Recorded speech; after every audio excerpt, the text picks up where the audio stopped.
ప్రధానమంత్రి మోడీతో ప్రతిపక్ష నేత జగన్మోహన్ రెడ్డి సమావేశం కావడంపై తెలుగుదేశం పార్టీ ఎలా స్పందిస్తోందో వేరే వివరించనక్కర్లేదు.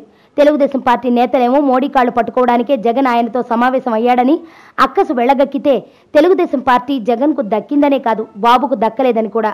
ప్రధానమంత్రి మోడీతో ప్రతిపక్ష నేత జగన్మోహన్ రెడ్డి సమావేశం కావడంపై తెలుగుదేశం పార్టీ ఎలా స్పందిస్తోందో వేరే వివరించనక్కర్లేదు. తెలుగుదేశం పార్టీ నేతలేమో మోడీ కాళ్లు పట్టుకోవడానికే జగన్ ఆయనతో సమావేశం అయ్యాడని అక్కసు వెళ్లగక్కితే తెలుగుదేశం పార్టీ అనుకూల మీడియా ఇంకేదేదో చేసేసింది.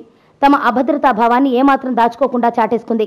ఏదేమైనా మోడీతో జగన్ సమావేశంతో తెలుగుదేశం పార్టీ ఉలిక్కిపడింది.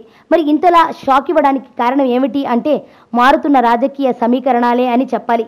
వచ్చే ఎన్నికల్లో చంద్రబాబుతో కలిసి వెళ్లడం వల్ల ఉపయోగం లేదని భారతీయ జనతా పార్టీ ఒక అంచనాకు రావడంతోనే జగన్కు ప్రాధాన్యతను పెంచుతోందని స్పష్టమవుతోంది.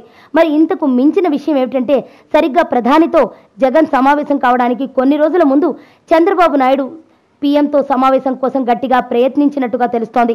ఒక ఆంగ్ల పత్రికలో ప్రచురితమైన కథనం ప్రకారం మే 2వ తేదీ 3వ తేదీల్లో ప్రధానితో అపాయింట్మెంట్ కోసం ఏపీ సీఎం చంద్రబాబు గట్టిగా ప్రయత్నించారు. తెలుగుదేశం పార్టీకి చెందిన కేంద్ర మంత్రి ఒకరు పీఎం నుంచి అపాయింట్మెంట్ సాధించడానికి విఫలయత్నం చేశారు. 2 రోజుల పాటు ప్రయత్నించినా బాబుకు ప్రధానితో అపాయింట్మెంట్ దొరకలేదు అనడం కన్నా మోడీ బాబు తరపు నుంచి వచ్చిన ఈ విన్నపాన్ని పట్టించుకోలేదు. ఇక చేసేది లేక విదేశీ పర్యటనకు వెళ్లిపోయారట చంద్రన్న. అంతలోనే షాకింగ్, జగన్కు పిలిచి మరీ ప్రధానమంత్రి అపాయింట్మెంట్ ఇవ్వడం. హుటాహుటిన ఢిల్లీకి పిలిపించుకుని మరీ జగన్తో సమావేశం అయ్యారు ప్రధానమంత్రి. మరి మొగుడు కొట్టినందుకు కాదు, తోడి కోడలు నవ్వినందుకు అన్నట్టుగా తయారైంది తెలుగుదేశం పార్టీ పరిస్థితి. ఒకవైపు చంద్రబాబుకు అపాయింట్మెంట్ దక్కలేదు, మరోవైపు జగన్ను పిలిచి మరీ మాట్లాడారు. ఈ అక్కసే తెలుగుదేశం పార్టీని, ఆ పార్టీ వీరాభిమాన మీడియాను కుంగదీస్తోంది. ఆ ఫ్రస్ట్రేషన్లోనే ఏదేదో చేస్తున్నారు పాపం.